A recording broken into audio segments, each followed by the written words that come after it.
اب آتے ہیں قرآن کی طرف، سورہ بقرہ کی طرف۔ موسیٰ گئے، سامری نے ایک نعرہ بلند کیا، کیا فصاحت و بلاغت قرآن ہے۔ سامری نے جو بنایا وہ کیا تھا؟ بچڑا۔ کبھی سوچا اونٹ کیوں نہیں بنایا؟ ہاتھی بڑا تھا، ہاتھی بنا دیتا، بندر بناتا، بچڑا ہی کیوں بنایا؟ کبھی غور کیا؟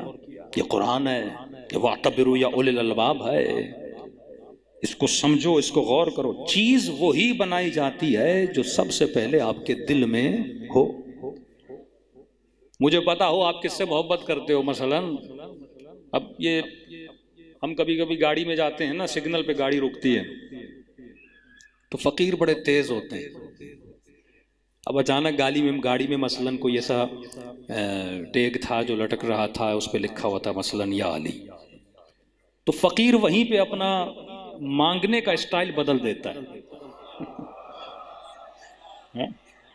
فوراً کہتے ہیں علی کے صدقے میں تھوڑا دے دو، ہاں پنجتن تجھے آباد کریں، یہاں آتے یا علی مدد بولنا شروع ہو جاتا ہے تو بندہ پریشان، فقیر شیعہ بن گیا بھائی۔ یہ شیعہ نہیں بنا، اس نے تیرے دل کو دیکھ کر اپنا بولنا بدل دیا۔ اسے پتا ہے اس کے دل میں اس کی محبت ہے، اس کے نام پہ مانگوں گا تو دے گا، اور پھر دیکھتا ہے فقیر کوئی ایسا بندہ آ گیا، مونچھیں ہیں ہی نہیں، لمبی لمبی داڑھی، اسے تو نہیں بولے گا نا یا علی مدد، جو ہوگا تو وہ بھی شاید اسے لے لیا جائے۔ اب اسے کہتے ہیں، یہ آئی کیو لیول شیطان کے پاس بھی تو ہے نا، اتنی انٹیلیجنس شیطان کے اندر بھی ہے نا کہ میں نے کس کو کیسے گمراہ کرنا ہے۔ یہی تو کارنامہ ہے نا اولیاء الطاغوت کا، پہلے محبت ڈالو پھر بندہ خود اس کے پیچھے جائے گا۔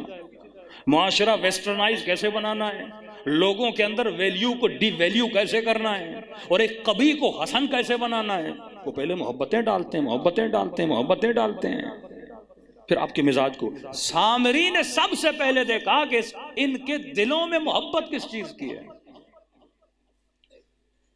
ساری بنی اسرائیل کے دلوں میں بچڑے کی محبت تھی۔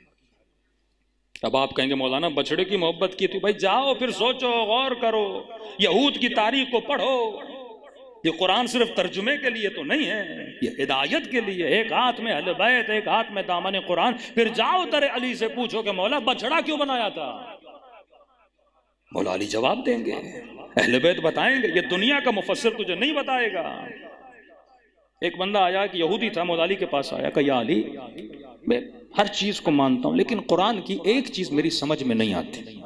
تھا یہودی پر فکر وہابیوں والی تھی، کس طرح بتاتا ہوں کہ وہ کیسے، کہ قرآن کی 3 آیتوں میں مجھے تناقض ملا ہے، یہ کیسی کتاب ہے جس میں تناقض ہے، یہ کتاب اللہ کی نہیں ہے۔ کہ کون سی آیت ہے؟ کہ ایک آیت میں خدا کہتا ہے کہ روح میں نکالتا ہوں، دوسری آیت میں کہتا ہے کہ روح ملک الموت نکالتا ہے، تیسری آیت میں کہتا ہے کہ روح ملائک نکالتے ہیں۔ اب ایک بات ہو، اللہ نکالے یا ملائک نکالیں یا ملک الموت نکالیں، تو اس میں تناقض ہے۔ امام نے کہا تناقض نہیں ہے، تیری سوچ میں تناقض ہے، یہ کتاب ہے صاحبان عقل کے لیے۔ اب یہاں پہ کئی لوگ کہتے ہیں نا اللہ سے ڈائریکٹ مانگو، مولا علی سے نہ مانگو، امام حسن سے نہ مانگو، یہ شرک ہے، ان واسطوں کو کاٹو، ڈائریکٹ اللہ کی دربار میں جاؤ۔ یا آپ شرک کرتے ہو، مثلا خدا نخواستہ کو یہ بول دے کہ اللہ نے بیٹا دیا کہ مولا علی کی وجہ سے بیٹا ملا ہے، میں کربلا گیا تھا اس لیے بیٹا ملا، میں امام مشہد الرضا گیا تبھی مجھے شفا ملی، کہ یہ شرک ہے۔ وہی سوچ اس زمانے کے اندر بھی تھی کہ یا علی یہ تناقض ہے، کبھی خدا کہتا میں روح نکالتا ہوں، کبھی ملک الموت روح نکالتا ہے۔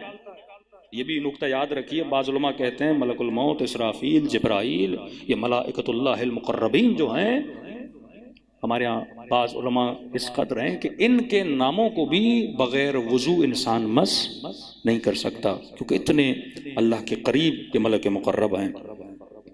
معصوم نے فرمایا، امام نے مثال دی، امام نے کہا ایک بلڈنگ کو دیکھو، ایک عمارت کا ایک مزدور جس نے اس عمارت کو بنایا ہے وہ بھی بولے گا کہ میں نے بنائی ہے،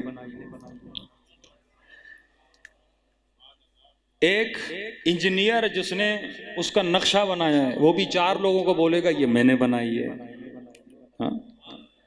اور جس کی زمین تھی جس نے مثلاً امام بارگاہ کو وقف کی، مسجد کو وقف کی، وہ بھی 4 لوگوں کو بولے گا یہ مسجد میری ہے. کہا کس کی ہے؟ تو کہنے لگا یہ بات تو سچ ہے. کہا کیونکہ تینوں انوالو ہیں.